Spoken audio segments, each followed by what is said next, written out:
Hello and welcome. My name is Florian Kerschbaum, and I've been invited to Engineering Week to tell you about cybersecurity and privacy.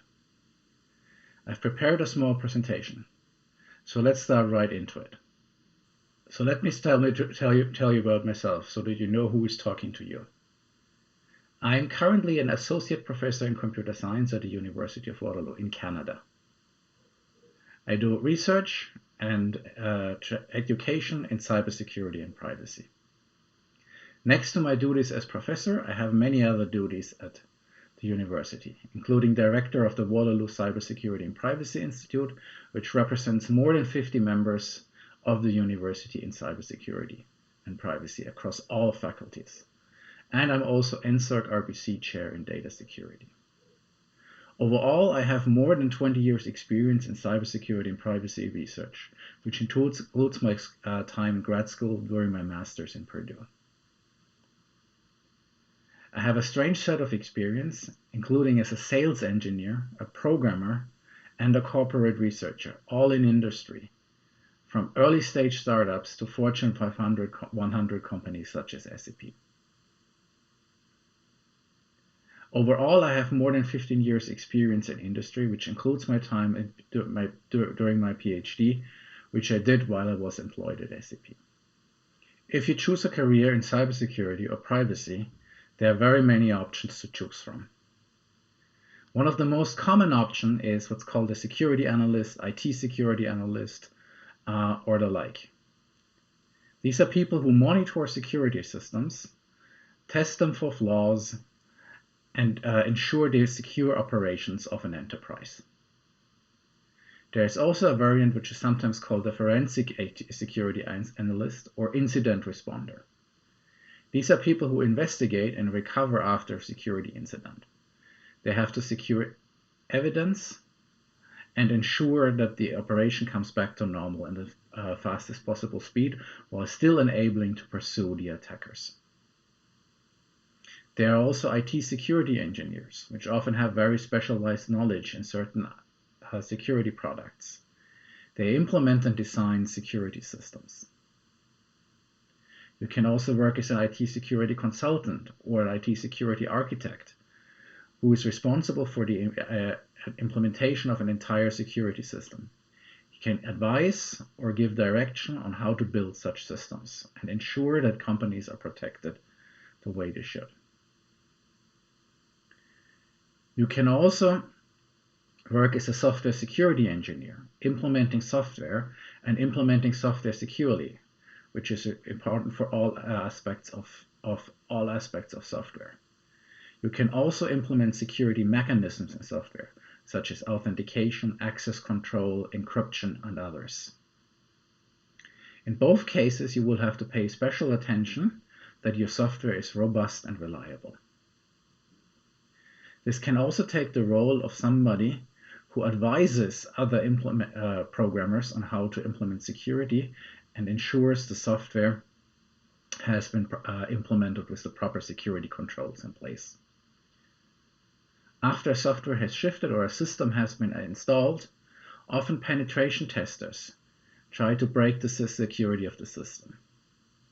They can do so in teams with or without the knowledge of the people defending the systems. You can also go into a career as a security manager. In these cases, you have to manage the risk for an organization. For example, a CISO, a Chief Information Security Officer, is responsible to reduce the costs for the acceptable risks for an organization. As you can see, there's a large variety of different kinds of aspects of security that one can adhere to. Often these systems work in close interaction with end users, and a different set of skills, including communication and teamwork, are very important. So what does it mean for a system to be secure? Security means something bad cannot or is not likely to happen despite a motivated and skilled, what we call a worst-case adversary trying to make it happen. That is, security always assumes the adversary, the attacker's mindset, always tries to exploit the weakness in the system and tries to turn the system in a way that is not anticipated or not intended to do. People ensuring security try to make sure that such things cannot happen. Security always means something bad is not likely, or cannot happen. So what kind of options does an adversary have? What is that an adversary can do in order to make the systems behave in unexpected, unintended ways and undermine the reliability and trust into the system? They can exploit people, also sometimes called social engineering. All of you have probably gotten a phishing email. And some of these phishing emails, which are called spear phishing, may be so specific that it is extremely hard to tell that they are from an attacker. We have an inherent psychological inclination to trust other people, and attackers can abuse that. They can make phone calls impersonating trustworthy people from the IT department, from management, in order to get people to do things that are outside of the intended controls. Another option for attackers is to exploit holes in the configuration. For example, holes in a firewall, in asset security rules and administration, in asset permissions, in lack of encryption, and others. These types of configurations need to be administered by the security analysts that we had just before, and need to be made sure that they are all up to date and protect the system as a whole. Adversaries can also exploit vulnerabilities in software, programming mistakes. Very often you have to patch your systems, and if you miss a patch, you expose a vulnerability. This has been very often exploited by ransomware, such as WannaCry and others, that exploited very well-known old vulnerabilities in software. We need to make sure that we are secure at all three fronts, on the side of the people, on the side of the configuration, and on the side of the software that we use in our systems, in order to make sure that the system as a whole is secure. There are some universal truths that all security professionals are aware of. These follow from the principles that I just outlined in the first couple of slides. One of those is the adversary that always tries to make the worst things happen will choose the easiest route to achieve its objective. You have a little XKCD comic here where we see somebody who has encrypted his laptop with very strong encryption, which cannot be cracked even with the famous $1 million computer cluster. However, if the person is available and you have a $5 wrench, you can beat him until he tells you the password or the key. So not all security systems prevent all types of attacks. We have to be prepared that the attacker not chooses the path that we have foreseen for him, but chooses the path that is easiest for him. This has another very important corollary, which is that the defender has to close all paths to achieve the goal for the adversary, whereas the adversary only needs a single path in order to be successful and successfully attack the system.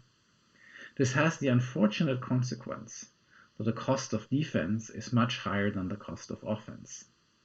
It is much more expensive and much more complicated to develop and run and deploy a secure system than just to attack and exploit a vulnerable system. This is why the costs of cybersecurity have been exploding in the last couple of years, because the attack surfaces have been rising, the number of possible attacks have been increasing, and we do not have enough skilled people, enough sufficiently good tools in order to keep up the defense at a reasonable cost. So what can we do to ensure security?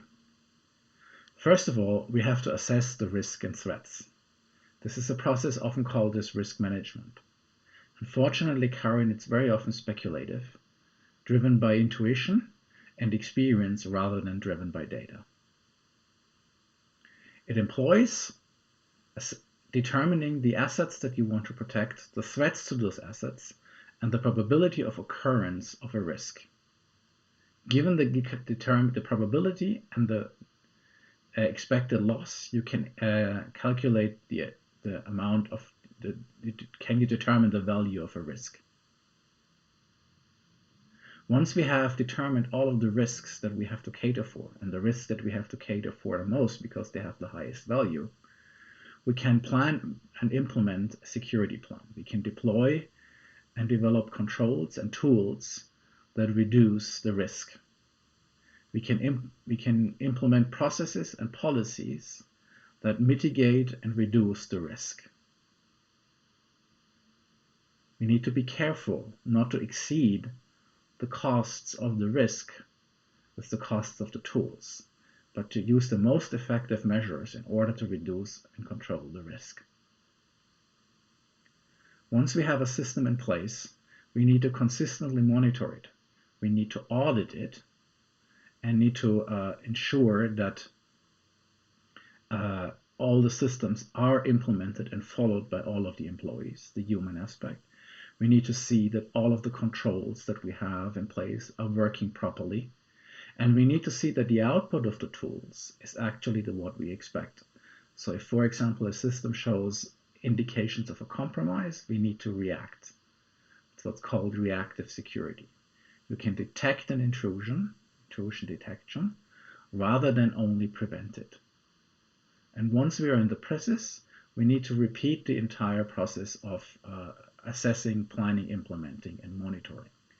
We need to show that we reevaluate the risks, the residual risks, the new risks, what has changed, what controls we can adapt, what controls we can remove, what controls we need to enhance or add. And then again, we need to run the system, we need to monitor it, and we need to react to potential security breaches. This is a continuous cycle that always updates between the capabilities of the attacker and the capabilities of the defender. It is not a static system with a fixed equilibrium. No, a security professional always needs to be active, always needs to update its methods, and needs to adapt the systems that he is deploying. Once we have identified the threats and risks in our systems, there's different ways we can deal with them. For threats, we can try to prevent the threat, for example, by installing a security control. We can try to prevent somebody sniffing around our network by installing a firewall. However, prevention is not the only option. We can also detect, deter, deflect, or recover. For example, we can detect if someone is breaking into a system using an intrusion detection system. And detection can often be more cost-effective than prevention if we want to close all security holes. Of course, prevention reduces the risk in the first place. We can also deter a threat by, for example, making the attack harder. Or we can deflect attacks by making other targets more attractive. And most importantly, even if an attack happens, or a threat happens, we can recover from that. And backup is the most important security mechanism. What is the most important thing about your backup? It's to test it. Because if you actually have to rely on your backup, you better make sure that it is working well. So make sure that you have a backup and make sure that it's working. And most of your other security threats will have you sleeping easily at home. If you have a risk that a certain threat might occur and might cause a certain loss to your reputation, to your systems, to your downtime and others, then you can do different things with that risk. You can reduce the risk, for example, by implementing controls, prevention, detection, deterrence, deflection, or recover attacks, which can attack the probability of the risk occurring or the loss that the risk is inducing. You can avoid the risk by redesigning the system. However, that can be often very complicated and might entail introducing other new risks and threats. You can transfer the risk by an insurance. Cybersecurity insurance is now very popular and a very good means to be engaged in the community. And ultimately, there is always some risk that you have to bear. There is always residual risk. Gene Spafford, an icon in security, once said, there is no 100% secure system. The only one would be sealed in concrete, put in a safe, protected by armed guards, and even then I would have my doubts. So there is always some residual risk that you have to take. And you have to make sure that that residual risk is controlled, managed, and in appropriate ways that you can run your business reliably. When we're talking about security and risks as a driver for implementing, determining what security controls and security mechanisms you have to implement, you already see that security is a business decision. Security means nothing bad happens and regular business continues. So security is the absence of bad events. Security is hence a cost factor, and the controls that you implement, the policies and procedures that you put into place, they will be weighed against the threats that you have prevented. And the role of a security manager or a CISO, Chief Information Security Officer, is to balance those risks and costs. As I said before, there is no 100% secure system, and such a secure system would not be economically to run. So you should make sure that you balance and reduce your controls to the minimum that you can have the maximum level of security. This is a complicated task of matching controls, managing controls, and ensuring that risks and consequences do not occur. With all security controls, we always have to ask our question, is it economical to implement this security control? Do the benefits outweigh the costs and implications that control has? And this is a risk that we have to take, particularly in security innovation, where we have to see that our newly developed mechanisms prevent more bad from happening than they have other implications on the good and the regular business to continue. This brings me to another topic. How do we innovate in security? I work in security and privacy research. In innovation, the improvement of security, the development of new security controls is at the heart of what I do. I try to automate, build better tools to ensure that systems can be more secure. In system security, when we want to innovate in security, we try to implement mechanisms that lead to lower access, either in the probability of the success or the impact of the attack to happen. For example, password security is a good example. For now, we have always been using very complicated password rules. You know these. At least 3 different types of characters, 1 special character, an alphanumerical character, and all mixed up, and it cannot be anything else. And we've been using it very difficult. It's actually still relatively easy to guess those passwords. Here you can see the XKCD comic, where on the left side, we see on the top level, we see the complicated passwords we have right now. They're still relatively easy to guess. However, we cannot remember them. They're extremely hard for us to remember. And therefore, we do them the biggest mistake of all, reuse passwords across systems. All right? So now we have a system where it's hard for us to remember, but it's easy to guess for a machine. On the other hand, if we would use 4 random words, correct, horse, battery, stable, the number of guesses that a machine would have to make are much, much higher, and it goes from very easy to guess to very hard to guess. And how hard is it to remember? It's really easy. You already remembered it. Correct, horse, battery, stable. However, password security, as it says here, for more than 20 years, we have been struggling with creating secure passwords. Only in the recent years, organizations like NIST have changed their password rules, not to consistently update your passwords anymore, allow longer passwords, and allow passwords like the ones that we have down here. Why is it so difficult to deploy these types of innovations? Because experimentation with these mechanisms is difficult and controlled experiments are impossible. You cannot employ a weaker or a stronger security mechanism in practice. The weaker security mechanism might be broken and might be abused by actual attackers. You cannot run an experiment on that. Also, this more secure mechanism will only be implemented after it has been proven and accepted. However, in order to prove and accept it, we would first have to make experimentation. Therefore, progress is slow, and it has taken us actually more than 20 years to now arrive at reasonably secure passwords. This is a challenge. This is a challenge not only in system security, but in all of security. We cannot have experiments like in medicine, controlled experiments that you now hear often in COVID-19, that we try our vaccinations on different kinds of things, different kinds of people, different controlled studies, with and without, with placebo, without placebo, and all these kinds of things. We cannot do that in security. We have to rely that our systems that are implemented are actually secure, because they can be abused by attackers we are not aware of, and they can interfere with the experiments that we are running.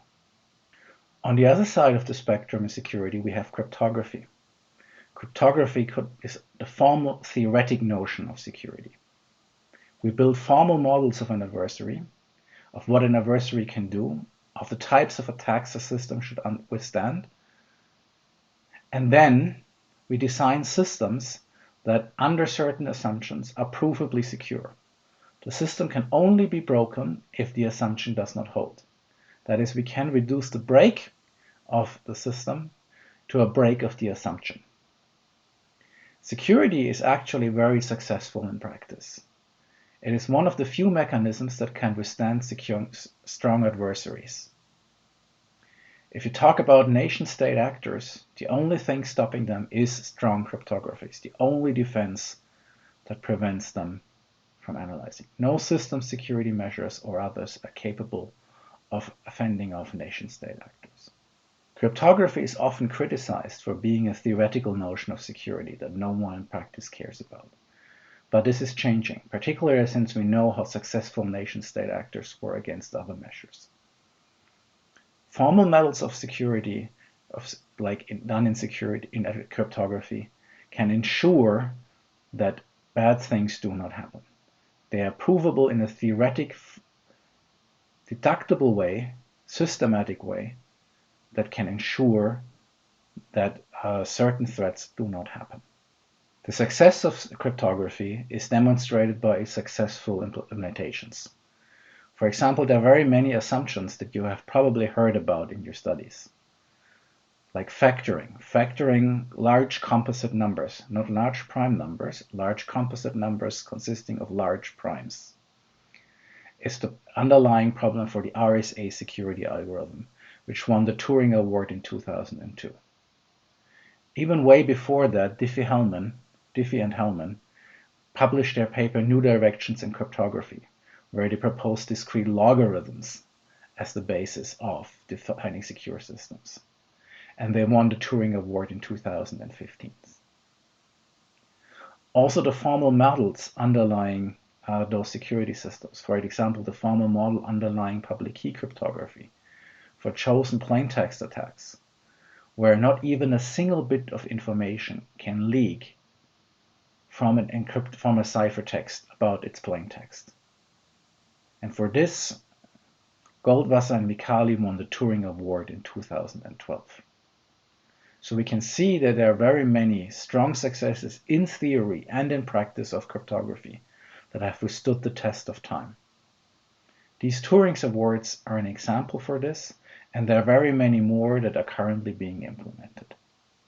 When we are talking about assumptions, in cryptography, we're usually talking about computational assumptions. We assume an adversary has limited computational power. And we try breaking the cryptography as hard as trying very, very many instances of a very, very hard problem. The best way to trying to solve this problem is by trying all of the instances. And if they're sufficiently many, Cryptography can be hard to break. However, we also have to consider what we actually consider the baseline in these examples. So in most cases, when we talk about symmetric key cryptography or public key cryptography, we're talking about a baseline of a $1 million computer searching keys for 1 year. Now you can ask yourself whether or not that is a reasonable burden, for example, for nation-state actors. Furthermore, if we're using public key cryptography and relying on complexity assumptions, all of those assumptions are basically unproven. We still don't know whether or not P equals NP or not. And you know, if N equals 1 or P equals 0, then P equals NP. However, the situation is even worse. If we're considering something as RSA, then RSA has not even been proven as hard as factoring. The best way to break RSA, the best known way to break RSA is factoring, but there could be easier ways to break RSA, and we don't know. So there are a lot of things that in these assumptions we still have to solve before we can rely on cryptography for the next couple decades. So what are the challenges for cryptography today? So what I've been telling you so far has been cryptography that has been initiated in the 70s and lasts till today, is in widespread use and protects our electronic business and digital life all the time. However, what are the challenges that we need to solve right now? If you're looking at cryptography, it has solved two problems very well. The first one is protection at rest. If you store your data, for example, in a file on a hard disk or whatever, you can always have very strong protection by encryption. It is easy to encrypt data before you store it on the disk.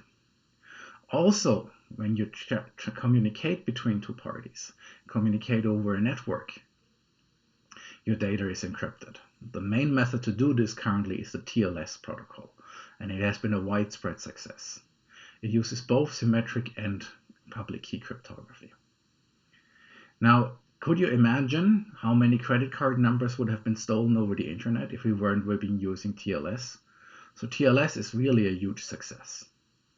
However, the current challenge is that when we compute on data, for example in the cloud, data is first decrypted, then computed on, and then encrypted again. So it is decrypted from the communication in transit, it is then computed on, and it is then encrypted again to be stored on disk or the storage medium. However, what can we do to have an end-to-end encryption that also protects during computation? You might have heard of fully homomorphic encryption, a development that has been brought up about a decade ago. However, still today, homomorphic encryption is way much too costly to deploy at large scale. Also, there are very many deployment challenges, such as being able to only use one key and not being able to interact with the user. So given these challenges, how can we make sure that we encrypt data while it is being computed on?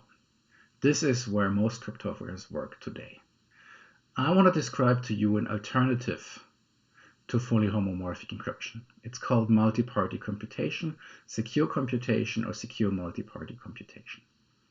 Imagine three people, each having a unique number, and they want to compute the sum of their three numbers.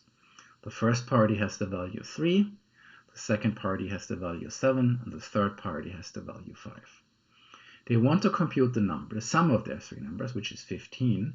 However, they do not want to reveal their individual number to any other party. And they can do so using a relatively simple protocol. The first party, with the number 3, thinks of a very, very large number. In this case, we choose 21. He adds his number 3 to 21 and secretly communicates, for example, by whispering into the ear of the second guy, the number 24, the sum of the two. The second person can add his number, 7, and whisper 31 into the ear of the third guy. The third guy hears 35, doesn't know anything about the 3 or the 7, but can add his number and can whisper 36 into the ear of the first person.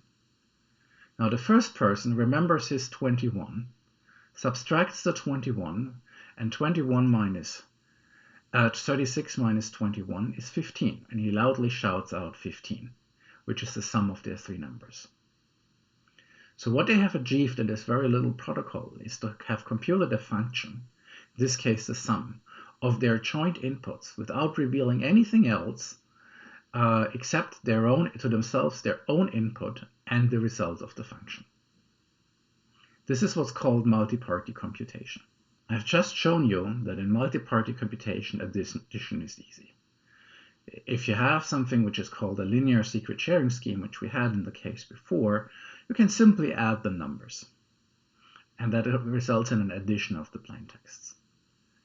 However, multiplication is feasible. In this case, you have to communicate between the different parties.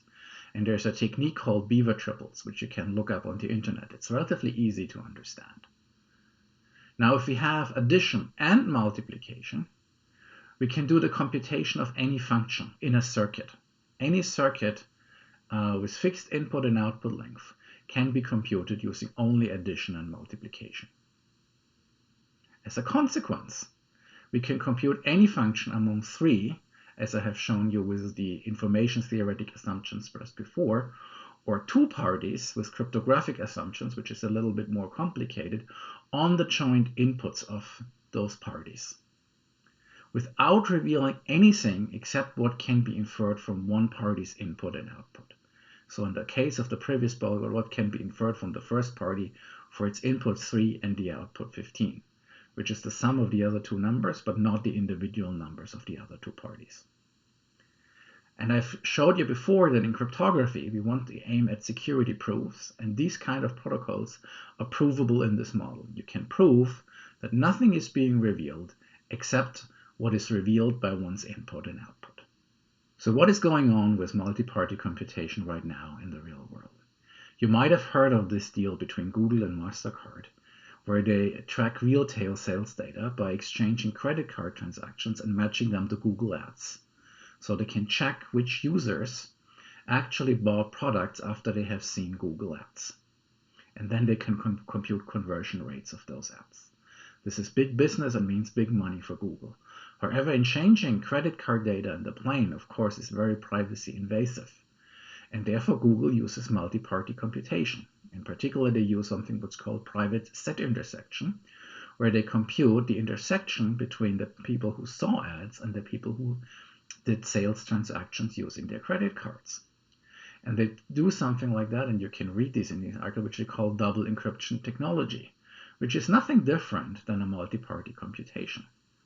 So actually, these multi-party computations are deployed in the real world and are being worked on by companies such as Google, in this case, in order to protect privacy of the users, and in order to still be able to compute a function that is of the benefit to the companies, however, is privacy respecting and privacy preserving for the individual parties. This is the power of multi-party computations. This brings me full circle in my presentation. So what am I doing with multi-party computations? What am I doing in the field of private set intersections and privacy preserving computations right now? One of the things I'm working on is the private collection of user statistics. Imagine a bunch of users which report like usage statistics about a piece of software. For example, Google collects statistics about Chrome. How often a function has been used, which URLs you used, where did you serve to, what kind of settings did you enable, and all these kind of things. These are very useful for a software provider in order to know how its software is being used and how to optimize its software for further use. However, revealing your individual browsing behavior and settings might be very privacy invasive. Therefore, Google uses a technique called differential privacy, which perturbs the data before sending it to Google. However, that only works if you have very, very many users. Instead, what we do is we do a secure multi-party computation.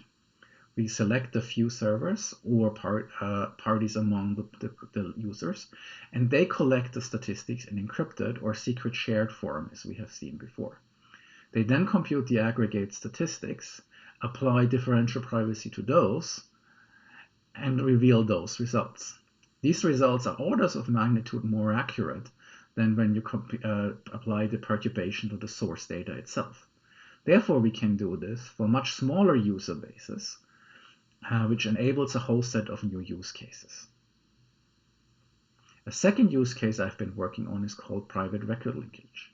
You can view it as an extension of what Google has been doing. Google has been working on the exact matching of records, where two records always have the same identifier. For example, they have a common phone number or other identifier that they can use to track a person. In our case, data has been entered into a database or system. However, the data may be slightly inaccurate due to errors in entering, misspellings, and other data entry errors. Then matching becomes more difficult. It not only becomes more difficult to compare two entries, which are still somewhat similar, but a much more complicated question is which entries to compare in the first place. Because you can no longer work on the sorted data and know either these two entries are equal or not. But the two entries might be apart and they still might be equal. So you have to compare very many more data, and this is very challenging to select those that you actually do need to compare in comparison to those that you have available. You can't compare all pairs. That is very much inefficient. What we have done is we have the first cryptographically secure, efficient, and accurate solution to the private record linkage problem. One of our reviewers kindly said this settles a 10-year-old problem. I'm very proud of the solution, and if you have any questions to either one of the two that I just talked about, please don't hesitate to contact me. I've already been talking about privacy. As we have seen, security and cryptography, in particular multi-party computations, can strongly support privacy. But why is privacy necessary? First of all, security supports privacy. With all the data breaches that we've seen, if we have better security, then less data breaches are going to happen and less privacy invasion is going to happen. However, also privacy supports security. If the data is not there in the first place and is not being collected, then it can also not be broken into and can be revealed during a data breach. So privacy and security go hand in hand. Strong privacy and strong security complement each other and are necessary in order to achieve the two goals together. Privacy, however, is also entangled with control, user perception, and trust. For too long, we have been too liberal in sharing our data. This has led to massive amounts of data that are out there, and we don't know how to deal with these cyber yet. There is the saying, if you do not pay for the service, you're not the customer, you are the product. This is very true, and we have to see how we can deal with these kind of data accommodations in the future. In particular, we will have to become way more sensitive about whom we reveal our data to and why. Privacy is a common good that protects all and all our civil liberties. Unfortunately, the only way to reliably implement privacy in technology is by data minimization, i.e. preventing that data appears in the first place. We have to make sure that our data is not being collected or only collected if absolutely necessary. And as you have seen, multi-party computations can be a way forward in that. Instead of changing credit card records in plain, Google is relying on a multi-party computation to only reveal how many transactions have actually been successful after ad conversions. This is much less data being revealed, a clear principalization of data minimization compared to changing credit card credits in the clear. I hope that this example can serve for others, and we can implement more examples of data minimization in the future. I would like to now conclude my presentation. Security presentations can always be a little bit depressing because we're talking about risks, threats, things that can happen to you, adversaries, people that want to do negative things to you. However, there is something to remember in the end. Security is like running from the bear. In order to not be caught by the bear, you just have to outrun your competitors and not the bear. The bear is always the last one that is going to be caught. However, nobody wants to be the last one. And therefore, as a whole, as a group, as a whole, as a society, we are slowly but surely picking up speed. And we are accelerating, and we are reducing our threats that we have as a whole. So although we read about security breaches more and more, we have to also consider that digitization is increasing. And we have very many successes in cybersecurity. Imagine, for example, online banking. Could you have imagined that you could do securely internet banking over the internet about 20 years ago? However, there is very little fraud in online banking, and it's very well controlled. So keep this in mind. Although it is always very hard and we have to keep up the fight, in the end, it's not a race to the bottom, it's a race to the top. And we will manage the problem, and that the outlook is not all negative, but it actually is positive. And security is a manageable problem. This is my last slide. I would like to thank you for listening. I wish you a very nice engineering week. If you have any questions, I hope that I will be available in person. And you can always contact me at via email or at the webpage that you see down here. Ask me any further questions, and I'm happy to provide the best answers as I can. I hope you enjoyed this presentation a little bit, and I wish you the best of luck in your future studies. Thank you very much.